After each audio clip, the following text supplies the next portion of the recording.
سلام، به یه ویدیو دیگه دویچ نیوشا خوش اومدین. این ویدیو قسمت سوم تدریس کتاب اونیزیشا 3 هست. اگه قسمت های قبل رو ندیدین برین سراغ اونها اول. خب این کتاب برای کسایی که نمیشناسن بخوام معرفی کنم، واقعا میتونم بگم از بهترین کتاب های لغت هستش که باعث تقویت خیلی زیاد لغاتتون میشه در سطح B2 به بالا و همینطور باعث خیلی بهتر شدن مکالمتون میشه. اما چون من ترجمه میکنم کامل، سطح B1 هم میتونن به خوبی از این کتاب و از این ویدیوها استفاده کنن. برای امتحانات مختلف هم مثل گوته، تلک، اوسته، تستاف مناسب و کاملا کاربردی هستش. میریم حالا سراغ مثال ها. میریم سراغ ادامه صفحه 231. سراغ کلمه etwas verschmutzen یعنی چیزی رو آلوده کردن. Die Verschmutzung که اسمش باشه میشه آلودگی. مثالش رو میبینیم. Beim Unfall eines Öltankers können große Teile des Meeres und der Strände in der Umgebung verschmutzt werden. خب اول معنی میکنم. میگه که موقع حادثه یه نفتکش، در واقع موقعی که نفت ها مثلا توی دریا و سواحل و اینها ریخته میشه، به همچین حادثه ما الان اینجا داریم اشاره میکنیم. چه اتفاقی حالا میفته؟ können große Teile des Meeres und der Strände، قسمت های بزرگی از دریا و سواحل، in der Umgebung، سواحلی که در اطراف هستن، تو همون ناحیه هستن، اینها این قسمت های بزرگ دریا و سواحل اون ناحیه میتونن verschmutzt werden، میتونن آلوده بشن. خب چیزایی که اینجا یاد میگیریم این هستش که beim Unfall eines Öltankers رو با هم دیگه داریم. وقتی میخوایم به این حادثه نفتکش اشاره کنیم اینجوری از Unfall استفاده میکنیم و براش بای میاریم. بعد قسمت بعدی این هستش که in der Umgebung، یه چیزی رو وقتی میخوایم به اطرافش اشاره کنیم مثل اینجا به این صورت میاریم که میه große Teile des Meeres und der Strände، اون دریا و سواحل رو گفته. حالا بعد ادامش in der Umgebung، سواحلی که اون اطراف هستن.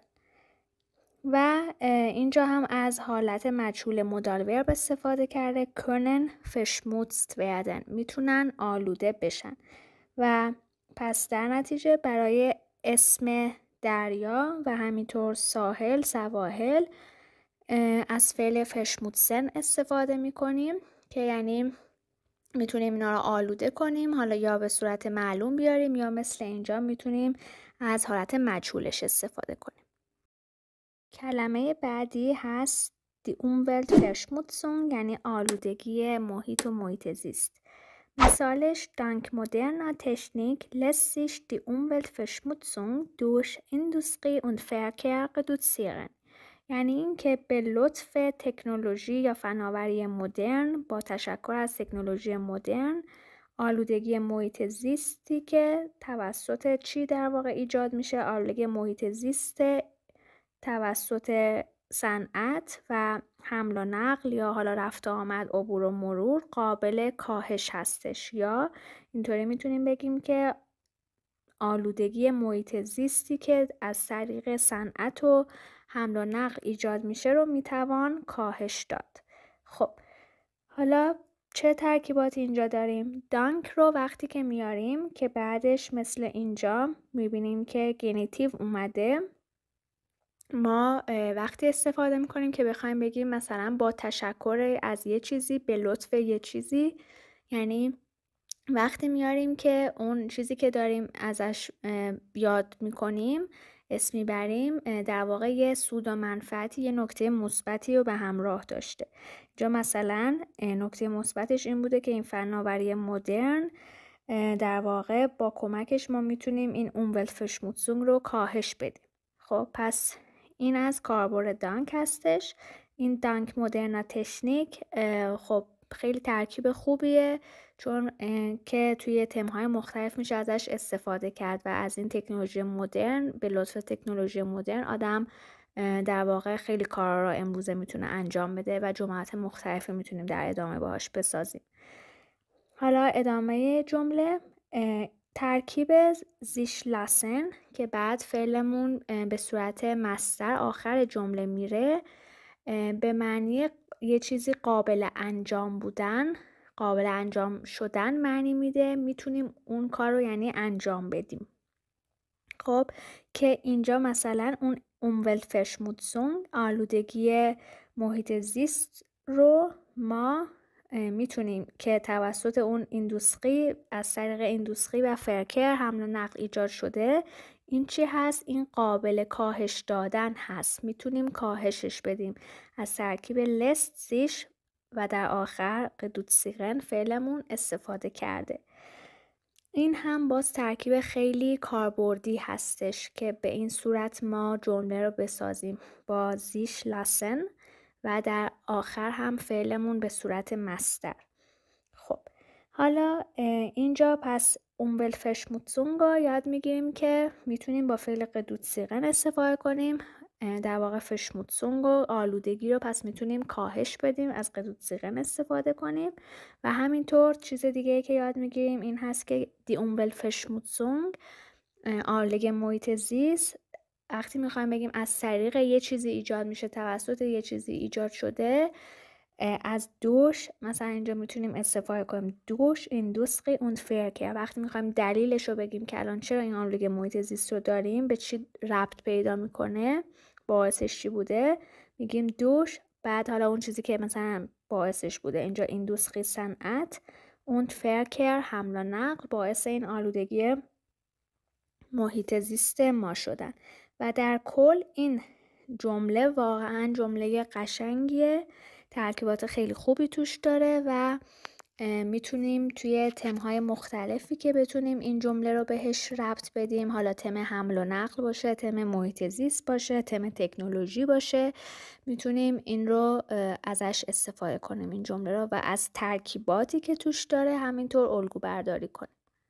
کلمه بعدی verseuchen، آلوده کردن و اسمش die Verseuchung. حالا مثالش رو ببینیم. Chemisch oder bakteriell verseuchtes Trinkwasser kann zu schweren Magen-Darm-Erkrankungen und sogar zum Tode führen. خب معنیش میشه که آب آشامیدنی آلوده به مواد شیمیایی یا باکتریایی میتونه به بیماری‌های معده روده‌ای، بهتره بگیم بیماری‌های دستگاه گوارش از نوع شدید و حتی به مرگ منجر بشه. حالا تیکه تیکه ببینیم چجوریه. شمیش که یعنی شیمیایی، باکتریل باکتریایی.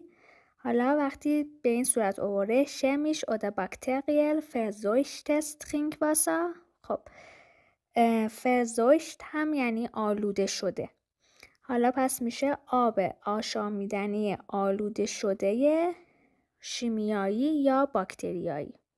خب حالا etwas kann zu etwas führen یعنی یه چیزی میتونه به یه چیزی منجر بشه، اون اتفاقی که بعدش میفته رو میگیم. حالا این قضیه که ما همچین آب آشامیدنی آلوده‌ای رو در واقع مصرف کنیم میتونه به چی منجر بشه؟ به kann zu was führen? kann zu schweren Magen-Darm-Erkrankungen، میتونه به بیماری های Erkrankung که بیماری، میتونه به بیماری های ماگن معده، دارم هم روده که میشه بیماری دستگاه گوارش، شویرن هم اینجا یعنی سخت و شدید، میتونه به اینها منجر بشه. اون زوگار و حتی zum Tode führen و حتی میتونه به مرگ منجر بشه. خب ترکیباتی که یاد میگیریم همون در واقع chemisch oder bakteriell verseuchtes Trinkwasser هست. وقتی میخوایم بگیم که مثلا یه جای آب آشامیدنی آلوده داره، خب میتونیم حالا برای اینکه اون جمله‌مون رو یه ذره پروپیمون ترش کنیم فقط نگیم مثلا verseuchtes Trinkwasser، برای اینکه نشون بدیم که چه نوع آلودگی منظورمونه، اون ادامه جمله رو هم بیاریم chemisch oder bakteriell verseuchtes Trinkwasser.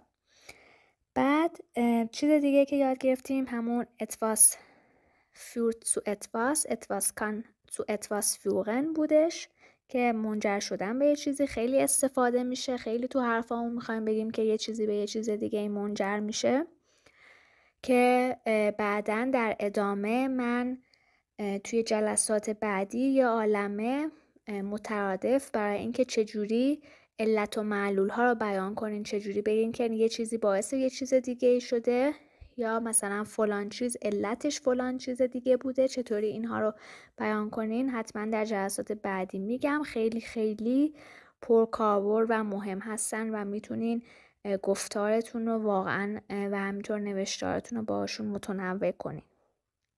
خب این از این قسمت و اون zum Tode führen هم که یعنی به مرگ منجر شدن.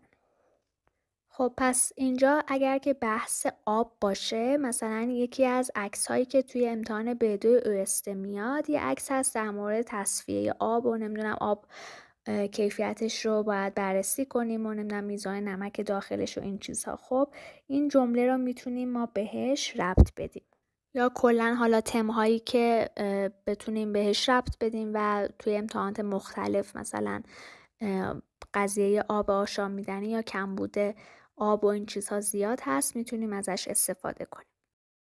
کلمه بعدی هست کنتامینیرن و اسمش دیکنتامیناسیون یعنی آلوده کردن، اسمش هم که آلودگی. پس تا اینجا دیدیم آلترناتیو هایی که برای آلوده کردن مثلا داشتیم etwas verschmutzen بود، etwas verseuchen بود، اینجا هم الان داریم etwas kontaminieren. خب مثالش رو میبینیم. Bei einem Unfall in einer Aluminiumfabrik können Böden und Gewässer in der Umgebung mit Schadstoffen kontaminiert werden.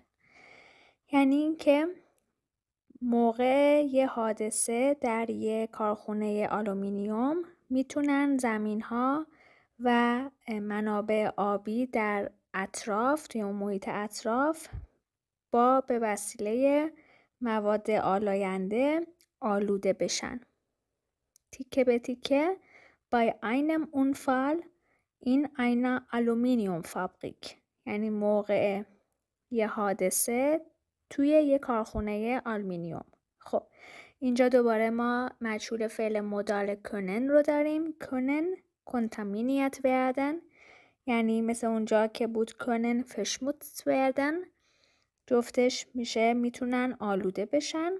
حالا چیا میتونن آلوده بشن؟ Böden und Gewässer زمین ها و منابع آبی. Gewässer به کلا منابع آبی گفته میشه که هم das Gewässer هست، جمعش هم همین die Gewässer میشه و مثلا منابع آبی که در جریان هستن رو یا منبع آبی که در واقع در جریان هست رو مثلا بهش میگیم fließendes Gewässer و اگر که راکت باشه میگیم stehendes Gewässer. خب حالا اینجا پس گفتش که این زمین ها و خاک ها و این منابع آبی این der Umgebung که توی اون محیط اطراف هستن، مثل جمله قبلی که داشتیم، یکی دوتا جمله قبل که گفتیم können große Teile des Meeres und der Strände in der Umgebung، اینجا هم دوباره همون کاربرد in der Umgebung رو توی همون جایگاه داریم. حالا اینها توی محیط اطراف میتونن چی بشن؟ mit Schadstoffen با مواد آلاینده. پس در واقع mit Schadstoffen میشه با مواد آلاینده میتونن kontaminiert werden آلوده بشن. مجهول شده. ترکیباتی که یاد میگیریم، خب اینجا دوباره ما bei einem Unfall رو داریم. قبلم داشتیم beim Unfall eines Öltankers بود.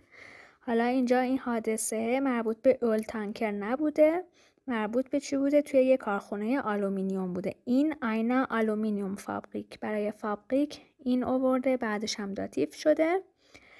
حالا بودن اون گوسا رو خب خود کلمش رو یاد گرفتیم.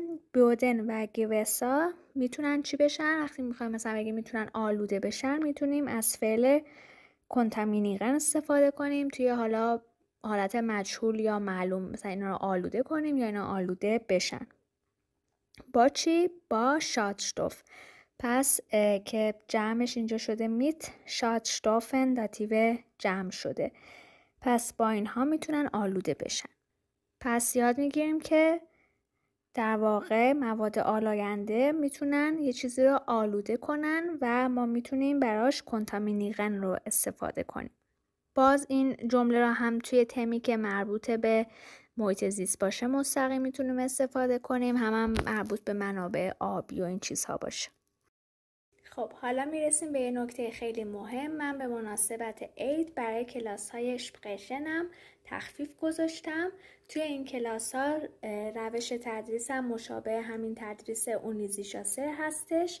تمهای پرتکرار آزمون های مختلف مثل گوته، اوسته، تلک رو آموزش دادم که 20 تم میشه که از بقیه تمها بیشتر توی امتحانات میان برای سطح B2، ولی باز توضیحاتم متمرکزتر هست بر امتحان B2 اوسته که با همین روش اونیزیشاسه من جملات خیلی مفید و کاربردی برای تمهای مختلف را بهتون میگم، کامل ترجمه میکنم، نکاتش رو میگم، نکات گرامری یا معنی که داشته باشه و همینطور جملاتی استفاده شده که نه تنها برای این 20 جمله کاربردی هستن بلکه به خیلی از تمها شما میتونین ربطشون بدین و با این دوره در واقع واقعا سطح زبانیتون خیلی متفاوت میشه اگر که خودتون هم خوب تمرینشون کنین و بهشون مسلط بشین.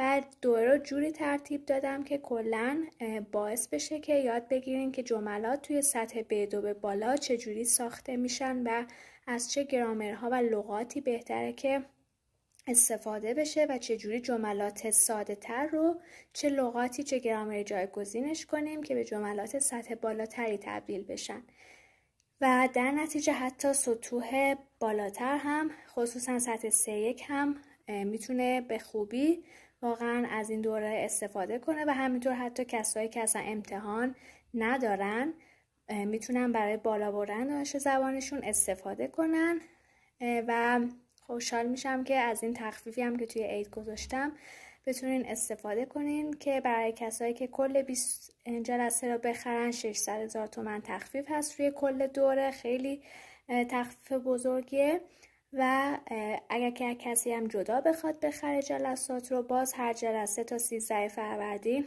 تخفیف داره که برای اینکه شرایط رو متوجه بشین دقیق تر به چه صورت هست به آیدی من توی تلگرام که توی کامنت همینجا پین میکنم پیام بدین تا اطلاعات کامل و دقیق تر رو براتون بفرستم. اگر که این ویدیو رو هم دوست داشتین ممنون میشم که کانال رو سابسکرایب کنید، ویدیو رو لایک کنید و به دوستاتون معرفی بکنین. توی ویدیوی بعدی من دیگه این قسمت اونولت رو کلماتش رو تموم میکنم و در صورت ادامه حمایت شما میریم سراغ تم بعدی کتاب اونیزیشاسه و همینطور یک سری متن من آماده کردم برای امتحان B2 اوسته که برای اون موضوعات پرتکرارش مثل چند تا نمونه ویدیوی شاغیبنی که قبل تر گذاشته بودم، اما متن‌ها باز پیچیده تر هستن، سطحشون بالاتره و کلی نکته دارن که اونها رو وقتی که با کمک شما من به سابسکرایبر 1000 برسم اونها رو براتون به نوبت آپلود میکنم. انشالله که شاد و موفق باشین. خدا نگهدارتون.